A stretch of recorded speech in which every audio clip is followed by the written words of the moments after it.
पाकिस्तान पंजाब के लोगों को कैंसर दे रहा है। मजबूत हड्डियां जिसने गोरों को सात समंदर पार खदेड़ दिया, वह पंजाब के लोग आज कैंसर और उनकी हड्डियां लगातार प्रभावित हो रही हैं। लोग बीमार हैं। हम ऐसे गांवों का नाम आज बताने जा रहे हैं जिन गांवों में हर व्यक्ति, हर परिवार का एक दो सदस्य बीमार चल रहा है। नदियों से कौन सा ऐसा केमिकल प्रवाहित हो रहा है जो भारत में आ रहा है। हम आज पाकिस्तान की और हिंदुस्तान की, साथ में चाइना की उस नदी का वर्णन करेंगे जिसका नाम है सतलुज। और उस नदी से जिस प्रकार केमिकल आ रहा है और पशु कैंसर के शिकार हो रहे हैं, भयंकर बीमारियों के शिकार हो रहे हैं, और कोई घर बाकी नहीं है जिस घर में कैंसर न हो। आज हम आपको ले चलते हैं पंजाब। हम ले चलते हैं उस नदी के पास आपको, सतलुज नदी जिसका नाम है और जो आती है तिब्बत से। अब हम आपको दिखाते हैं और यह एक छोटा सा नक्शा हमने बना लिया है। मानसरोवर के पास से वह नदी चलती है और फिर उसे हम दिखाने जा रहे हैं। नाम है सतलुज, जिसकी लंबाई है 1450 किलोमीटर। यूं कहा जाए कि उस नदी को, वैसे तो हिमाचल और पंजाब दो प्रांतों में वह नदी प्रवाहित होती है। सदा नीरा नदी है, 12 महीने उसमें पानी रहता है, किंतु जहर आया कहाँ से? आज इस विषय पर हम चर्चा करेंगे। जो हमारे प्रतियोगी छात्र हैं उनके लिए भी यह वीडियो काफ़ी काम का होगा। जो मानवाधिकारवादी कार्यकर्ता हैं उनके लिए भी यह वीडियो काफ़ी महत्वपूर्ण होगा और देशवासियों के लिए भी। आइए शुरू करते हैं। हम आपको पहले ले चलते हैं जहाँ से यह नदी निकलती है। यहाँ है मानसरोवर।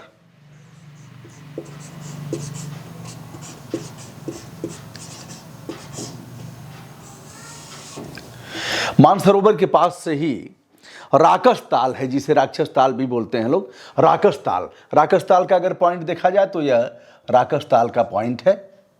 राकस ताल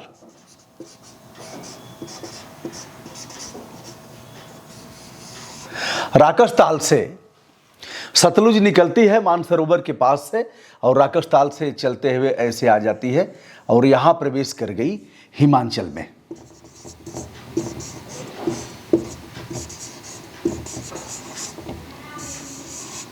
हिमाचल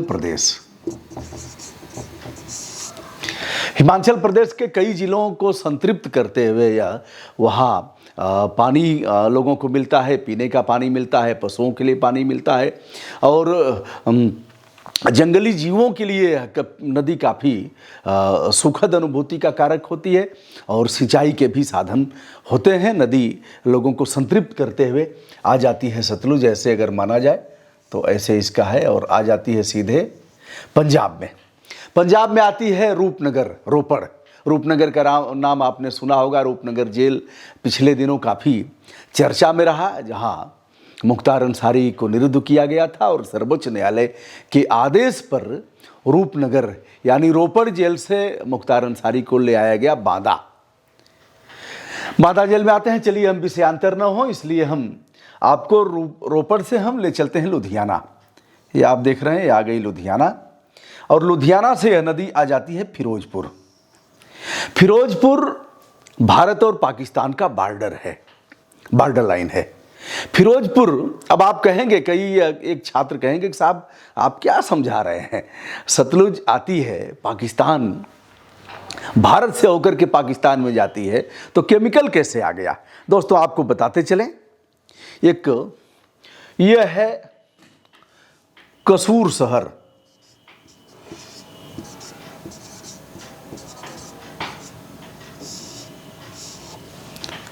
कसूर शहर एशिया का सबसे बड़ा चमड़ा का केंद्र है। सबसे अधिक अगर फैक्ट्रियां कहीं हैं एशिया में तो चमड़े की फैक्ट्रियां वहीं हैं।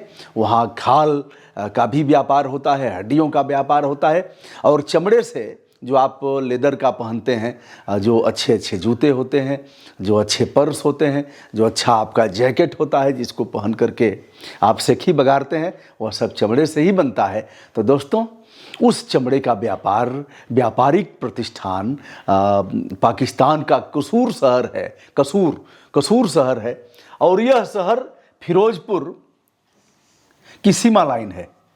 इधर फिरोजपुर है और इधर कसूर शहर है। अब यह नदी सतलुज कई बार पाकिस्तान और हिंदुस्तान में ऐसे आती जाती है और निकटवर्ती सीमा क्षेत्र से होकर के ऐसे निकलती है।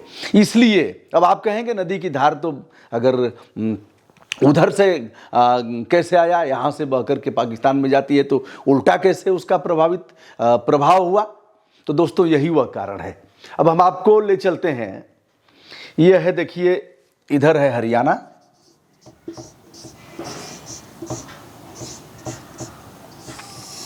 इस तरफ है राजस्थान,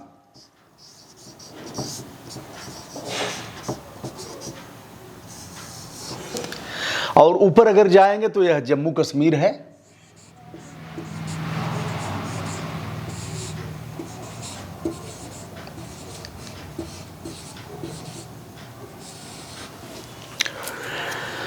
और इधर है उत्तराखंड।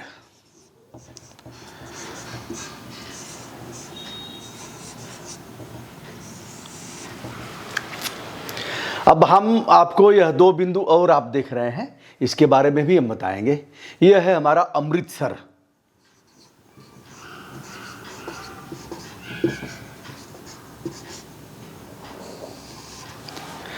जहां बाघा बॉर्डर है वो यह सीमा का क्षेत्र है, जहां दोनों सेनाएं रहती हैं, पाकिस्तान की और हिंदुस्तान की।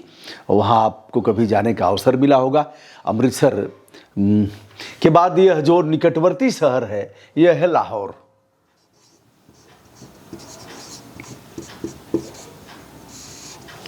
लाहौर और अमृतसर की दूरी लगभग 60 किलोमीटर है, ज़्यादा दूरी नहीं है, लेकिन इधर से उधर जाया नहीं जा सकता। तो दोस्तों अब हम बताते हैं कि किस तरह से वह कचरा जाता है, केमिकल जाता है, रसायन जाता है। आप सभी इस बात से अवगत हैं कि चमड़े के उद्योग में, जैसे कानपुर सबसे बड़ा चमड़ा का उद्योग रहा है, अभी है भी, और इस पर सर्वोच्च न्यायालय ने कई बार महत्वपूर्ण विनिश्चय प्रतिपादित किया, जिसमें एमसी मेहता बनाम यूनियन ऑफ इंडिया का महत्वपूर्ण विनिश्चय आता है, जिसमें उन्होंने गंगा को एक सार्वजनिक उपताप बताते हुए कहा है कि मनुष्यों की लाशें और मरे हुए पशु गंगा में प्रवाहित नहीं किए जा सकते।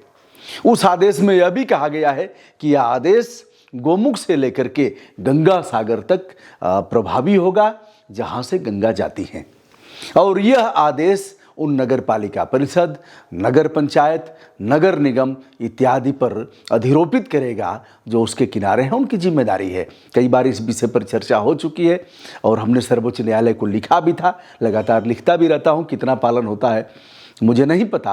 आरटीआई मांग करके, आरटीआई लगा करके सुप्रीम कोर्ट से जवाब भी लिया गया, क्योंकि मालिक तो हम हैं। चलिए तो यह मानसरोवर के पास से चलती है राकसताल से और आ जाती है यह सीधे सीधे यहाँ हिमाचल। और आपको यह भी बता दें कि 1050 किलोमीटर की दूरी सतलुज तय करती हैं केवल भारत में, और भारत के दो राज्यों में, हिमाचल और पंजाब में। शेष दूरी वह तिब्बत से लेकर के और पाकिस्तान में तय करती हैं। ये सतलुज सबसे बड़ी नदी है पंजाब की, और जिन नदियों का नाम आप जानते हैं जैसे सतलुज है, ब्यास है, रवि है, चिनाब है, झेलम है, और यह सिंधु में जाकर के मिल जाती हैं। पाकिस्तान में यह नदी मिलती है और सिंधु जाकर के अरब सागर में मिल जाती हैं। तो कुल मिलाकर के इस नदी के उद्गम स्थल के बारे में हमने बताया, जहाँ से इसकी शुरुआत होती है, और शुरुआत करके जाती हैं हिमाचल में, और यह स्थान तिब्बत का है।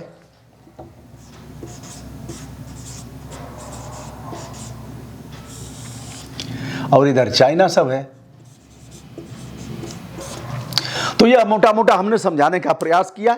और जो केमिकल, अब उसको मैंने बताया कि चमड़े धुलने में, चमड़े की प्रोसेसिंग करने में, चमड़े से तमाम उत्पाद बनाने में बहुत पानी लगता है, और उस पानी से, उस जहरीले पानी से हम किस तरह से प्रभावित हैं।